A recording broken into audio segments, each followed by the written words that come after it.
नमो भगवते वासुदेवाय नमः। नमस्कार दोस्तों, स्वागत है आपका अपने चैनल सत्यज्ञान में।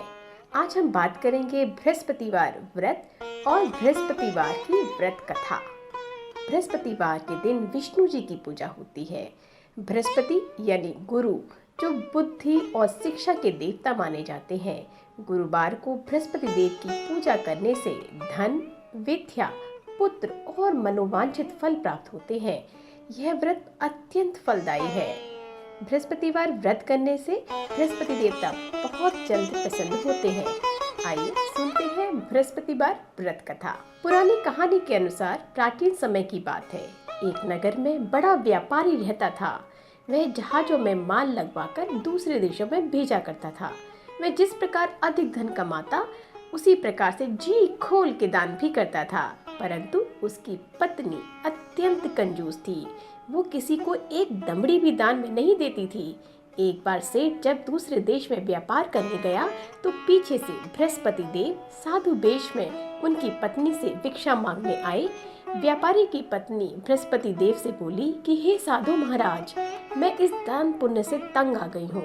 आप कोई ऐसा उपाय बताएं जिससे मेरा सारा धन नष्ट हो जाए और मैं आराम से रह सकूं। मैं यह धन लूटता हुआ नहीं देख सकती। बृहस्पति देव ने कहा कि हे देवी, तुम बड़ी विचित्र हो। संतान और धन से कोई दुखी होता है? अगर अधिक धन है तो इसे शुभ कार्य में लगाओ।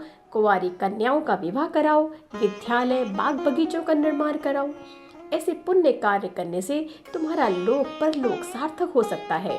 परंतु साधु की इन बातों से व्यापारी की पत्नी खुश नहीं हुई। उसने कहा, मुझे ऐसे धन की कोई आवश्यकता नहीं जिसे मैं दान में दूं। तब बृहस्पति देव बोले, यदि तुम्हारी ऐसी ही इच्छा है तो तुम एक उपाय करना। 7 बृहस्पतिवार घर को गोबर से लीपना, अपने केशों को पीली मिट्टी से धोना, केशों को धोते समय स्नान करना, व्यापारी से हजामत बनवाने के लिए कहना, भोजन में मांस मदिरा खाना, अपने कपड़े धोना। ऐसा करने पर तुम्हारा सारा धन नष्ट हो जाएगा। इतना कहकर बृहस्पति देव अंतर्धान हो गए। व्यापारी की पत्नी ने बृहस्पति देव के कहे अनुसार 7 बृहस्पतिवार वैसा ही करने का निर्णय लिया। केवल 3 ही बृहस्पतिवार बीते थे कि समस्त धन संपत्ति नष्ट हो गई और वह परलोक सिधार गई। जब व्यापारी वापस आया तो उसने देखा कि उसका सब कुछ नष्ट हो चुका है। उस व्यापारी ने अपनी पुत्री को सांत्वना दी और दूसरे नगर में जाकर बस गया। वहाँ वह जंगल से लकड़ी काट कर लाता और शहर बेचता। इस तरह वह अपना जीवन व्यतीत करने लगा। एक दिन उसकी पुत्री ने दही खाने की इच्छा प्रकट की, लेकिन व्यापारी के पास दही खरीदने के लिए भी पैसे नहीं थे। तो वो अपनी पुत्री को आश्वासन देकर जंगल में लकड़ी काटने चला गया। वहाँ एक वृक्ष के नीचे अपने पूर्व दिशा पर विचार कर रोने लगा। उस दिन बृहस्पतिवार था और तभी वहाँ बृहस्पति देव साधु के रूप में सेठ के पास आए और बोले कि हे मनुष्य, तू इस जंगल में किस चिंता में बैठा है? तब व्यापारी बोला कि हे महाराज, आप तो सब कुछ जानते हो। इतना कहकर उसने अपनी सारी कहानी सुनाई और रो पड़ा। बृहस्पति देव बोले कि देख बेटा, तुम्हारी पत्नी ने बृहस्पति देव का अपमान किया था, इसी कारण तुम्हारा ये हाल हुआ है। लेकिन अब तुम किसी प्रकार की चिंता नहीं करो। तुम गुरुवार के दिन बृहस्पति देव का पाठ करो। 2 पैसे के चने और गुड़ को लेकर जल के लोटे में शक्कर डालकर वो अमृत और प्रसाद अपने परिवार के सदस्य और कथा सुनने वालों में बांट दो। भगवान तुम्हारा अवश्य कल्याण करेंगे। साधु की ये बात सुनकर व्यापारी बोला, महाराज, मुझे तो इतना भी नहीं बचता कि मैं अपनी पुत्री को दही लाकर दे सकूं।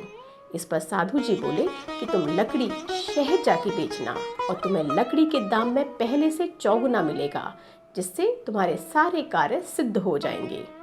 उसने लकड़ियां काटी और शहर में बेचने के लिए चल पड़ा। उसकी लकड़ियां अच्छे दाम में बिक गईं, जिससे उसने अपनी पुत्री के लिए दही भी लिया और गुरुवार की कथा हेतु चना और गुड़ लेकर कथा की और प्रसाद बांटकर स्वयं भी खाया। उसी दिन से उसकी सारी कठिनाइयां दूर होने लगी। परंतु अगली बृहस्पतिवार वो कथा करना भूल गया। अगले दिन वहाँ एक राजा ने बहुत बड़े यज्ञ का आयोजन कर पूरे नगर को बुलाया था। राजा की आज्ञा के अनुसार पूरा नगर राजा के महल में भोजन करने गया, लेकिन व्यापारी और उनकी पुत्री थोड़ा सा देर से पहुंचे, अतः दोनों को राजा ने महल में ले जाकर भोजन कराया। जब वो लौट कर आए तब रानी ने देखा कि उनका हार जो खूंटी पे लटका हुआ था वो गायब है। रानी को व्यापारी और उसकी पुत्री पर संदेह हुआ कि उनका हार उन्होंने ही चुराया है। राजा की आज्ञा से दोनों को कारावास की कोठरी में कैद कर लिया गया। दोनों अत्यंत दुखी हुए। वहां उन्होंने बृहस्पति देव का स्मरण किया। बृहस्पति देवता ने प्रकट होकर व्यापारी को उसकी भूल का आभास कराया और उन्हें सलाह दी कि गुरुवार के दिन कैद खाने के दरवाजे पर तुम्हें जो 2 पैसे मिलेंगे, तुम उनसे चना और मुनक्का लेकर विधिवत बृहस्पति देव का पूजन करना, तुम्हारे सारे दुख दूर हो जाएंगे। बृहस्पतिवार को कैद खाने के द्वार पर 2 पैसे जो मिले, बाहर सड़क पर एक स्त्री जा रही थी। व्यापारी ने उसको बुलाकर गुड़ और चने लाने के लिए कहा। तब वह स्त्री बोली कि मैं अपनी बहू के लिए गहने लेने जा रही हूँ, मेरे पास समय नहीं है। इतना कहकर वो वहां से चली गई। थोड़ी देर बाद एक और स्त्री व्यापारी ने उसे कहा कि हे बहन, मुझे बृहस्पतिवार की कथा करनी है, तुम मुझे 2 पैसे और गुड़ चना ला दो। बृहस्पति देव का नाम सुनते ही वह स्त्री बोली, भाई मैं अभी तुम्हें गुड़ चना लेकर आती हूँ। मेरा इकलौता पुत्र मर गया है, मैं उसके लिए कफन लेने जा रही थी, लेकिन मैं पहले तुम्हारा काम करूंगी और उसके बाद अपने पुत्र के लिए कफन लाऊंगी। वह स्त्री बाजार से व्यापारी के लिए गुड़ चना लेकर आई और स्वयं भी बृहस्पति देव की कथा सुनी। कथा के समाप्त होने के बाद वह स्त्री कफन लेकर अपने घर चली गई। घर पर लोग उसके पुत्र की लाश को राम राम सत्य है कहते हुए शमशान ले जाने की तैयारी कर रहे थे। स्त्री बोली, मुझे अपने लड़के का मुख देख लेने दो। अपने पुत्र का मुख देखकर उस स्त्री ने मुंह में प्रसाद और चना अमृत डाला। प्रसाद और चरणामृत के प्रभाव से वह पुनः जीवित हो गया।